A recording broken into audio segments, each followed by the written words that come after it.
So then, Mike, back at the Cherry Red at the weekend, but first of all, off the back of last weekend and a win, what's the week been like? Yeah, it's been another good week. Been a slow week in terms of getting moving, and I think the last two games have certainly had the biggest impact on us body-wise. So we lost obviously a couple in the Featherstone game, and would likely be a couple down from this game as well, without giving too much away. So there's been a bit of a reshuffle in there and a bit of a reorganisation, which you'll see tomorrow. But at the same time, still really looking forward to it. Looking forward to seeing a couple of players in new slots in there as well. There'll be a different energy, and looking forward to see what they can bring in those positions. So a quick update on two of the guys that obviously didn't play last week in Polselli and Webster Mansfield. What's the latest with those two?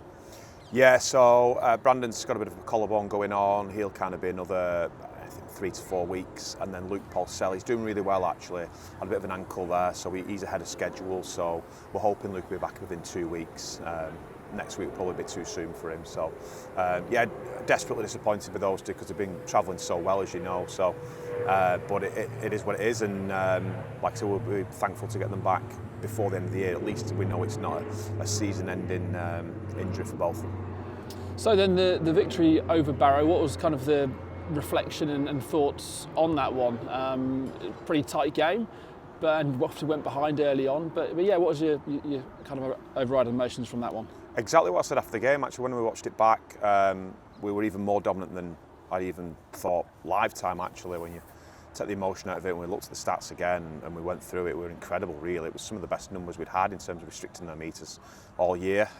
We just let ourselves down on the kicks, didn't we? And other than that, we weren't far off at all. And we iced a couple more of those line breaks. There were 7 line breaks in the game, and another day we'd probably win the game by 4, maybe 5 tries. So it wasn't meant to be. It was a tight game. I thought they were very good as well, and you could tell that the intensity's massively ramped up, Jake, with teams are playing for stuff now. They were desperately trying to stay in touch with the playoffs, and they still are.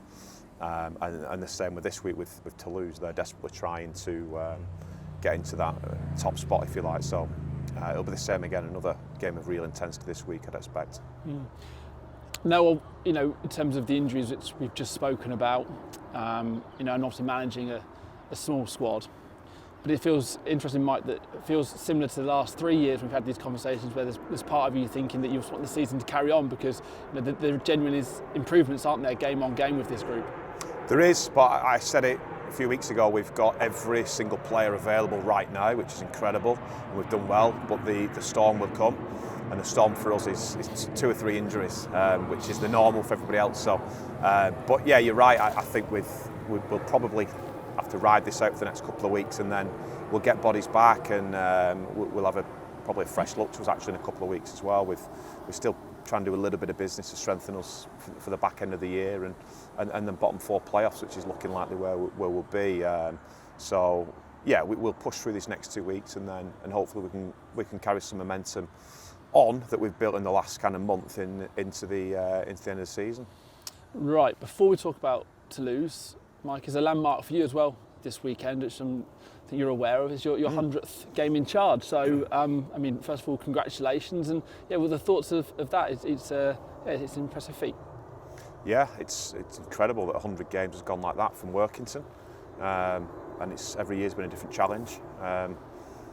No 2 years have been the same, have they? No. You've seen the journey, and but it's been even through the most difficult circumstances, been an absolute pleasure and an honour. So yeah, that'd be great. It's obviously it's a nice landmark for me, but the focus will go on trying to do a job on Toulouse, who come to the Cherry Red for the first time ever. Actually, they've never been here, so it'll be 26 degrees. It'll be more like French weather as well. So looking forward to the day. Yeah, so we had Lewis reach his 100th just a couple of weeks ago, and I like my stats, and I did some digging. He was the 51st player to have reached that landmark for the club as a player. But do you know how many coaches have reached the same landmark? I wouldn't have a clue, to be honest. So you're the 5th.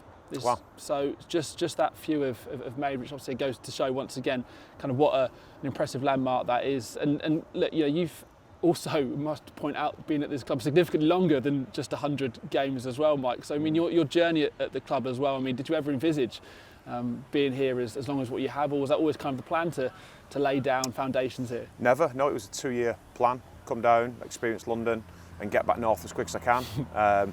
Which I learned from that experience as well, and that kind of thought process too, as you know, with my thoughts around recruitment and retention. So, no, never envisaged that at all. It's been nice to see the club in different areas, and it's helped me on my journey, and it will make me a more rounded professional as well, from the off-field stuff I've looked at this year to the coaching, performance stuff which was my bread and butter. And yeah, it's like I said, it's been a pleasure really. It's 13 years now, and on to the next 13. Right then, so on to the next game. So Toulouse this weekend. June played them, an incredibly tight game in Toulouse, and aside from that, Mike, we actually won the previous 3 games against Toulouse, so you've got a pretty good record against this weekend's opponents. We do. I think that they're hotting up. They've got certainly the strongest team they've had it all year. They've got AJ Wallace in there now. They've bedded him into the team. They've got Redeem Robinson, who may or may not even feature now because they've got Lacans as well in there. They've certainly named the strongest squad of the year. They've had a week off, so they'll be absolutely ready. I think that once they get their top kind of 20 blokes together, it's as strong a 20 as there is in the competition. I think they've front loaded on a real good 20, and unfortunately for us, they're all in this week. But no, they're a good team.